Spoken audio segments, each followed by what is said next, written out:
Hello and welcome to the Cardiac Cats YouTube channel. I'm your host Jacob Shorba, and today we'll be discussing some key prospects to watch at the NFL Combine this week. We'll be specifically targeting players that could have the opportunity to answer some big questions about their projection to the next level and what they'll need to do to ultimately have a great showing. So we're going to go ahead and we're going to get started here. So the first guy I want to talk about is an offensive line prospect. Probably, depending on whether you consider some players to be a guard or not at the next level, I would say he's arguably the second ranked prospect at that position. And so I'm talking about Andrew Vorhees. So, a little bit to know about Andrew Vorhees. He's a guy who's been in college for quite a while, played for a long time, I believe just finished up his 6th year. So, a big issue with him that a lot of people will bring up is his age. He's been around there for a long time. He probably won't play as long in the NFL, but ultimately to me that's not a massive deal as long as they're going to be a really good player. I'm comfortable taking older guys. So that's a little bit about him. He's played for USC. He's got a pretty prototypical build for the position. But the biggest question about him and what really stops me from moving him far up my big board is about his mobility. He's not a guy who moves fast, and I think for him to be considered a complete prospect that can go up against really any type of interior defensive lineman, I think he's got to be able to move better. Because what's going to happen if he goes up against a speed rusher on the inside? I mean, he's got to nail his hand placement. He's got to have a control over that guy right off the bat, because if he doesn't, that guy's just going to go right around him. And so for Andrew Vorhees, what we want to see from him in the NFL Combine, or what I would like to see, is I want to see him do better than expected in the 40-yard dash, and most importantly in the 3-cone drill. I think that'll show that he moves a little bit faster than maybe what we've seen. If he succeeds at that, it shows he has good transition, quick feet, especially with that 3-cone drill. That's going to be really important for him. So he's a guy you're definitely going to watch out for. Going to want to watch out for, that is. And as far as the Jaguars and what we could see with him, he's probably a day 2 selection. Most likely 2nd round. I don't know if he makes it to the 3rd selection. And he would be competing right off the bat for the left guard spot. That's where he's played in college. And I would argue right now that left guard is the weakest spot on the Jaguars offensive line. So he's definitely someone to watch out for, because he could be a name that the Jaguars are interested in, especially with that prototypical size for the position. Now, we're going to talk about another guy, someone who probably won't fall to the Jaguars in the 1st round, but I think could, based on what happens. There's kind of a caveat to it, because if he is successful, I don't think he falls, but if he isn't, he could be there for Jacksonville. And so it's another offensive line prospect, and I'm talking about Peter Skoronski. So Skoronski, actually, out of this entire class, he was probably the first person that I really liked that I had researched, and that was a while ago, probably around the bye week last year. So it's been a long time since I really looked at him extremely close. I've looked at film since then, but the things you got to know about Skoronski, he's a very complete and refined prospect. He plays left tackle for Northwestern. He's just a really, really solid player. He has the football pedigree. His father, Bob Skoronski, played for Vince Lombardi. He was part of a 5-time championship team.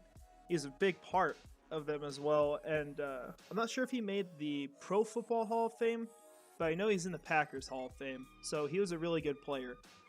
And so with Skoronski, I think what's happened for him is that a lot of people have been trying to find something to criticize him over, and not because they hate him or anything like that, but you kind of figure with every prospect they're going to have weaknesses, and his arm length is the biggest weakness that he has, clearly. And I think that most people would agree with that. Otherwise, he's a very refined player. His measurables are all right. It's just his arms are very short. And so he has to be very technically sound to be successful. And it could limit him to where he cannot be successful against certain kinds of rushers, these prototypical builds, these massive guys. And so that's going to be an issue for him. But what would really help out Skoronski is to come into this combine and measure out better with his arms. Now, can he do anything about that? No. I mean, unless he's going to put himself on a stretcher all week and hope that something happens, of which it won't. So there's nothing he can really do about that, but what you're looking for is for him to be favorably measured, not as in they cheated, but just for him to have good measurements, and the issue to be a lot less than what people had considered it to be originally.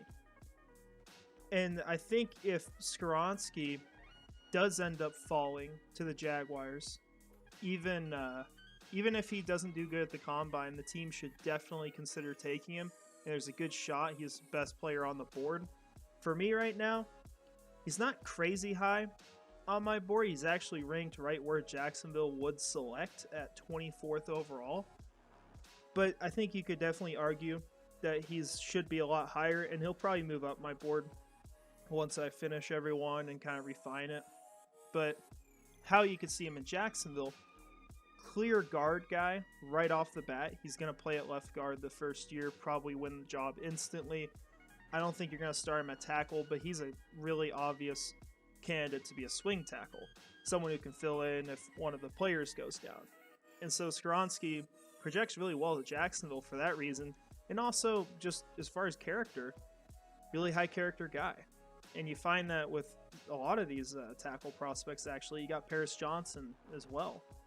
It's definitely a guy who's considered along those lines. Already has charities, and he's not even, I don't think, 22, maybe 23. He's somewhere around there, so he's not that old. I mean, he's in the NFL draft. So, moving on to the next guy, we'll talk about two more guys on the offense, and then I've got four more guys on the defense. We've got Luke Musgrave, name that's flowed around a ton with Jacksonville, and for a lot of people, a favorite to this team. And to me, I actually don't think he's the most logical fit for the Jaguars out of the tight ends. I think that's Dalton Kincaid. After watching the film, I just think the way he plays, it's so similar to Zach Ertz, and the ceiling is just tremendous. To where for me, even though he's not going to offer a ton of blocking, like, I would absolutely consider him as a selection in the first round. I have him higher than where the Jaguars select, and I have him as my tight end 1. But that's kind of sidetrack right there. We're going to talk about Luke Musgrave, but he's another guy who's kind of similar.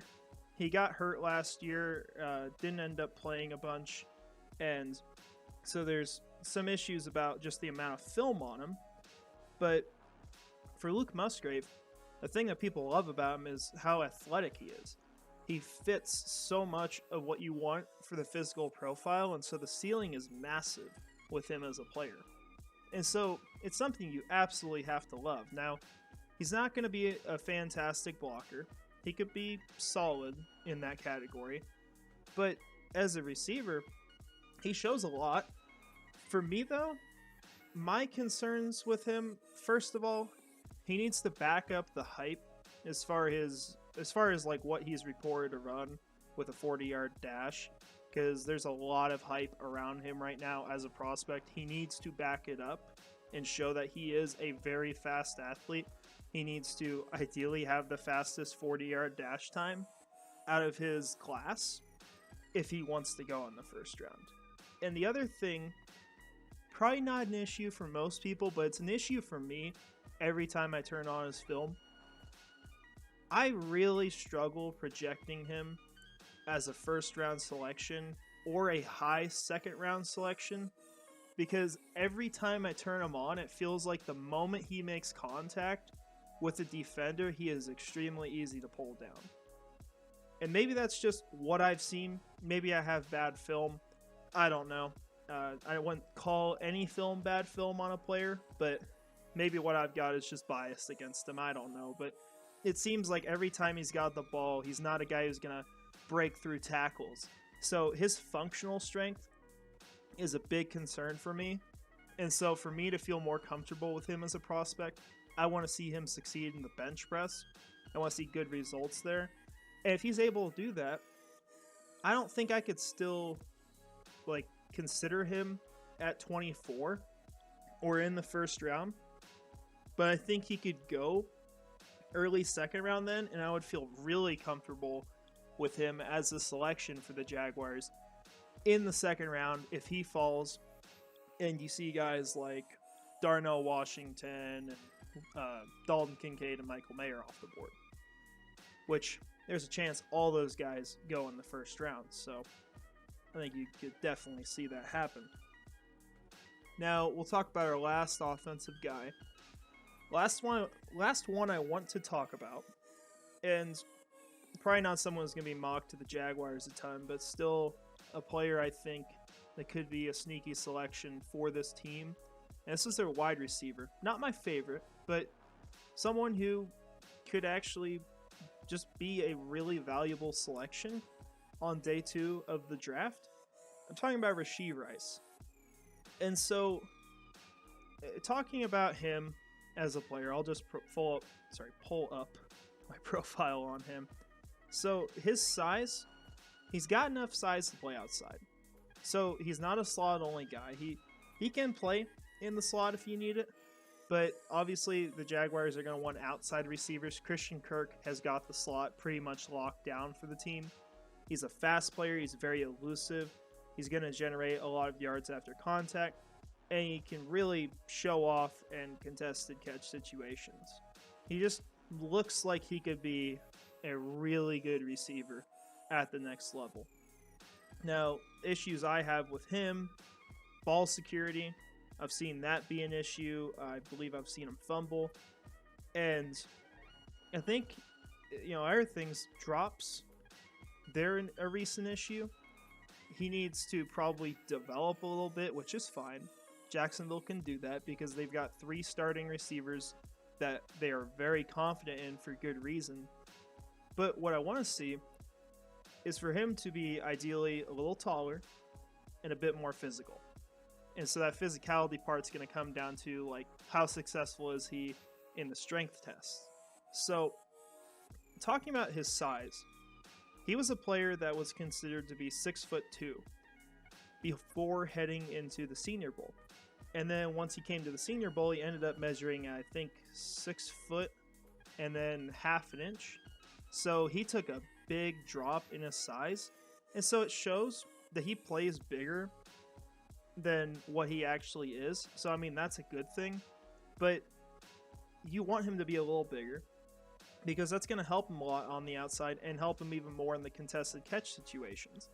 Which, if Jacksonville's bringing him in, that's your Marvin Jones replacement. They need to try to find, ideally, a player who's got really good speed and is really good at contested catch. And so, Rashee Rice can be all that. He can be a really good fit for that role for the team. So, what I want to see from him, I'd like to see him at least be 6'1".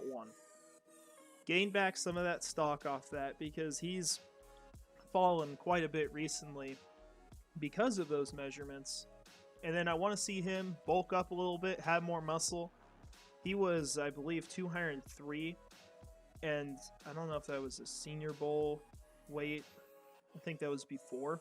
I'd like to see him up around 210, 215. And you can see the receivers have done that. Zay Flowers, we just saw today earlier on, he went from, I think, 170 to 183 in preparation for the combine, all muscle.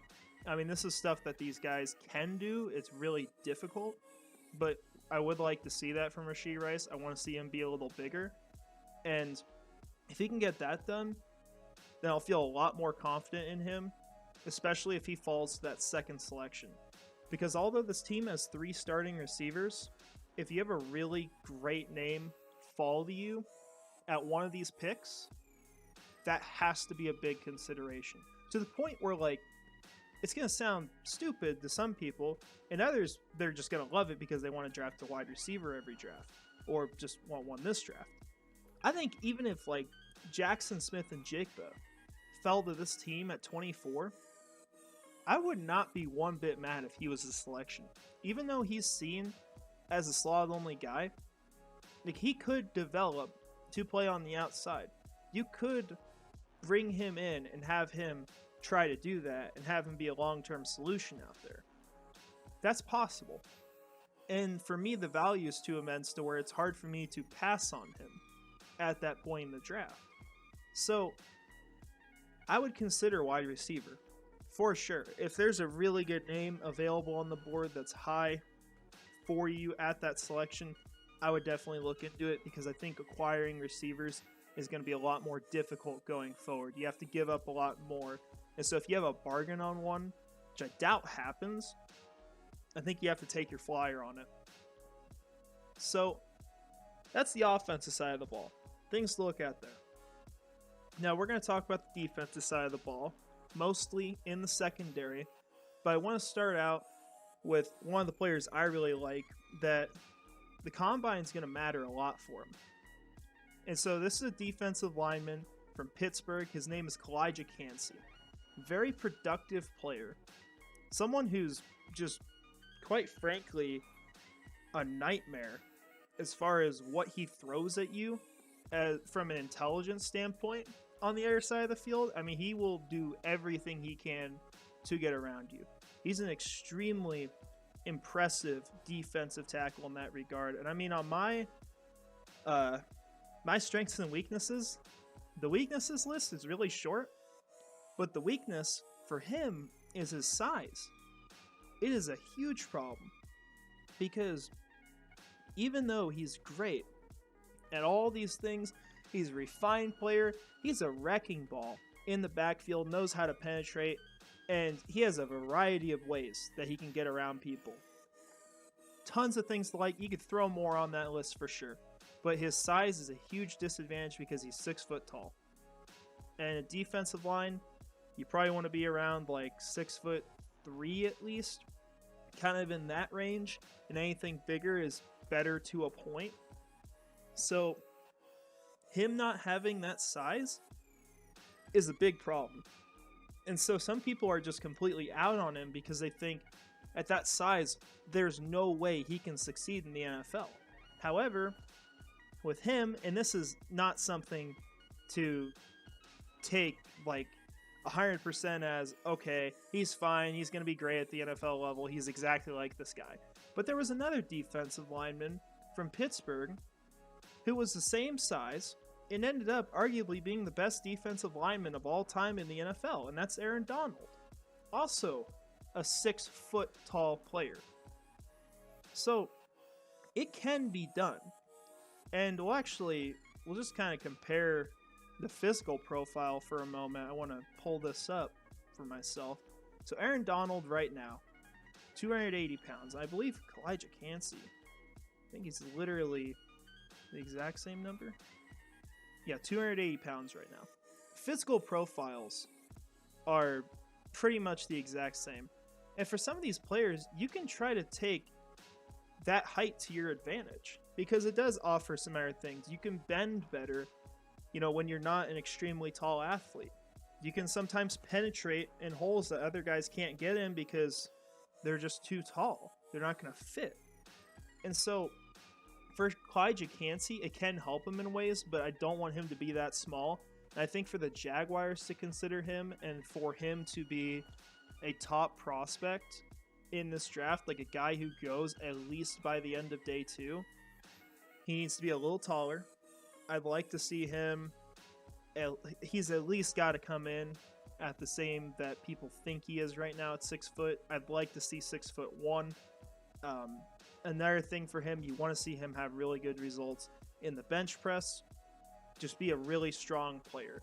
Because if he can make up for some of that, he is a very refined player. I mean, he is going to be a pro-ready guy if you can have all of those issues work themselves out. And so I hope that he's able to come in with those good measurements for his sake, and also because if the Jaguars got him, you'd feel really dang good about him as a player. Your interior pass rush would be really freaking good. I mean, you'd have that, Roy Robertson Harris, Devon Hamilton, and then you got Fadikasi as your run stuffer. And, even as well, I think you can throw out that, like, Roy Robertson Harris, he's good against the run. He's got better at that, and Calijah Cancey can do it as well. I mean, he's going to do everything you're going to ask of him. And so it's just a question of, can he do it at the NFL level? And this helps to answer that. So, get to the next guy. One of my favorite prospects, Devon Witherspoon. So, he's a cornerback in this class. Right now, he is my number one guy in this class. He is a very physical player. He's a big hitter. You're getting someone who's a good character. He's a team player. You're going to love all that about him. He's a man coverage guy, makes big plays. He can track the ball. And on top of that, he's also a home run threat when he has the ball. He can get you a pick six. So things you're going to love about him. But for him, why he could end up not being the number one corner in this class is because of the physicality, the size to him. He tries to be physical. He usually succeeds at it. But with the amount of physicality he plays with, there's a good chance he's going to get himself injured in the NFL because of that. So he's a player that you like him to be a little taller. Right now he is 6'1", good length. You'd hopefully get 6'2", around there. If you don't, you don't. That's not a massive deal. You'd like to see the other measurables work out really well with him. He's currently about 180 pounds, which is a little small for the cornerback position, especially someone who's going to play press coverage, who's going to be physical with other players. I'd like to see him get around 190. And if he can have a successful bench press to prove, hey, that's muscle being added on, that's going to do a lot. It's also going to show that he can continue to play outside. Because even though the Jaguars are looking for a slot corner, which he would fill the need for, he would be able to instantly come in and play that for the team.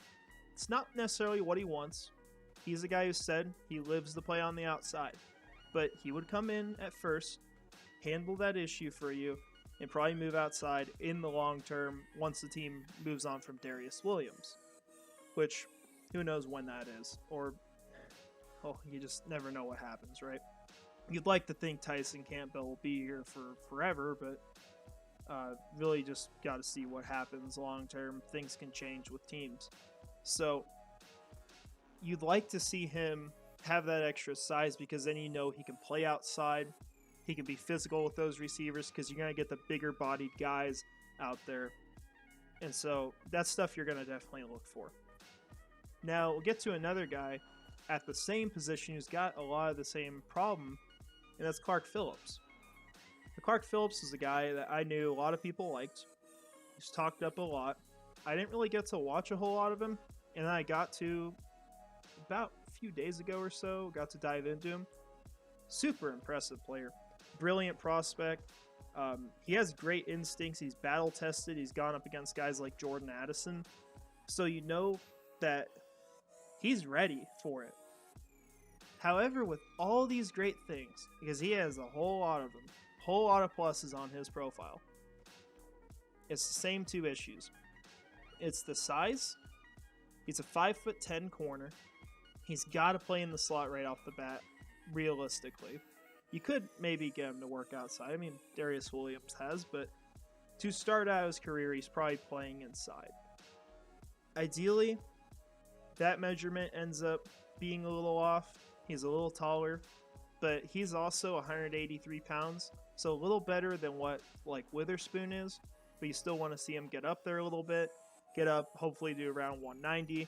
You want to see the bench press be good, show that he has that strength.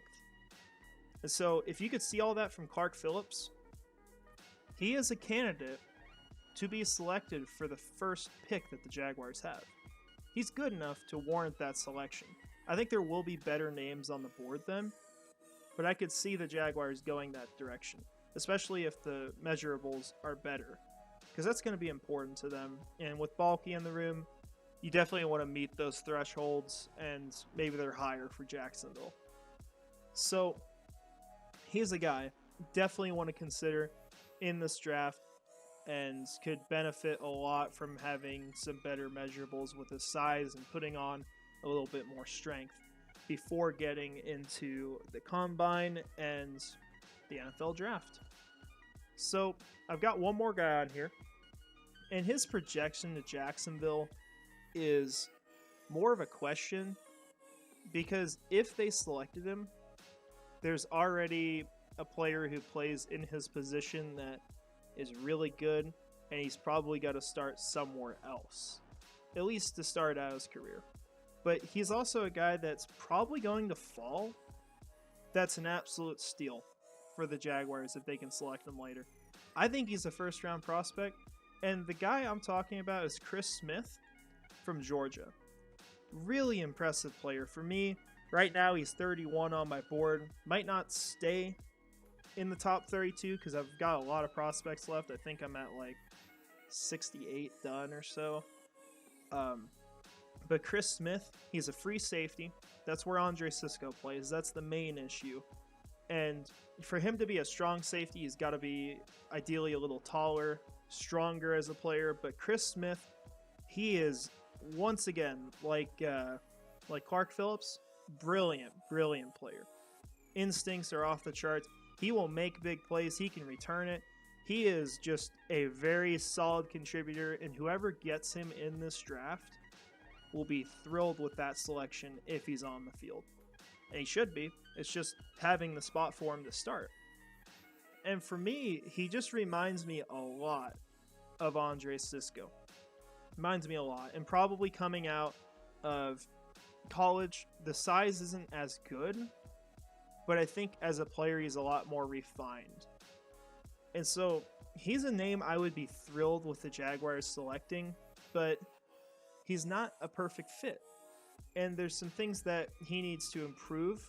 I think for him to be seen as a potential starter at strong safety long term, because what you see Chris Smith with Jaguars as right off the bat, probably going to be your nickel corner the first year. If you don't get someone else there, he can play nickel. He's played all around the defense. And then you're moving him to safety long term when the team moves on from Jenkins, which I think will happen sooner rather than later. I'm not sure that he's going to back it up this next year. That's very much up in the air because there's a lot to back up from this previous season that kept him around in Jacksonville. But at some point, you imagine Chris Smith moves back, and one of these guys has to move to strong safety, where they haven't really played a whole bunch. So I want to see Chris Smith come into this combine, have good measurables for height. Ideally, he gets to around 6 foot. He's 5'11 right now. I want to see him put on a little more weight, get more strength on him. I see I think Rayshon Jenkins is like 220-ish. Chris Smith is about 195. For him to get above 200 and just start bulking up would be really good. And I think you could start to feel comfortable long-term about either him or Cisco playing that strong safety role if you want to move on from Jenkins long-term. And this is all projection, right? Like, they haven't selected Chris Smith yet, and it's unlikely to happen because the likelihood of selecting any player is a lot less than 50% with how many names are on the board and how many teams select. But I think he's going to be a steal in the NFL draft, especially for any team that takes him in the late second round, which I think he'll be available around that point. So I want to see him have some extra size, not just to be able to fit into that strong safety role long term, but I also want to see it because with how physical he plays, and he's a guy who can really time his hits well. Like, he will hit the receiver the second they put their hands on the ball. He has it down to an art with the way he plays. If he can get more size on him, that's going to help with injury concerns because he's not big enough to really sustain that right now. He could get himself hurt and be out for a whole year. So you don't want to see that. You want to see him be able to hold up. And so putting on extra size is going to help. And that's the story with so many of these players, pretty much every dang guy that we finished with here. But, I mean, that's what you want to see from them. You want to see a little more size. And there's a lot of really good names in this draft that could benefit from a really good combine. So those are some of the names that I think we'll definitely want to watch this week. I think that some of them will be very successful.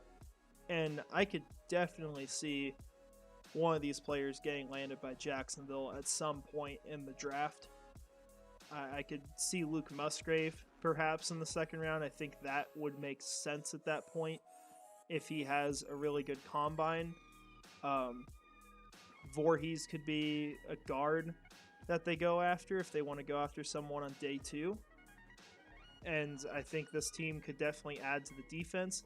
It's going to be in the cornerback market, and some of these top guys, I think one of them's going to fall. I can see Witherspoon really tumbling down the board if these other guys blow him away and just have these amazing measurables, which so many of them do.